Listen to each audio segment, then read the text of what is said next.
காலை வணக்கம். தினம் ஒரு திருக்குறள். அதிகாரம் 24. புகழ். குறள் 231. ஈதல் இசைபட வாழ்தல் அதுவல்லது ஊதியம் இல்லை உயிர்க்கு. மீண்டும்.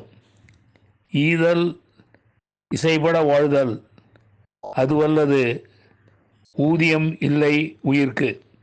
இதன் விளக்கம்: வறியவர்க்கு ஈதல் வேண்டும், அதனால் புகழ் உண்டாக வாழ வேண்டும். அப்புகழ்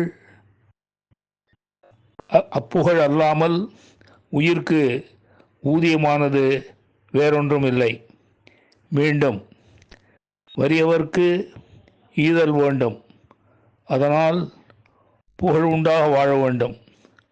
அப்புகழ் அல்லாமல் உயிர்க்கு ஊதியமானது வேறொன்றும் இல்லை. நன்றி, வணக்கம் கூறி உங்களிடமிருந்து விடைபெறுவது தேரெழுந்தூர் கோசகன் என்கிற டிவி நாராயணன், சென்னை.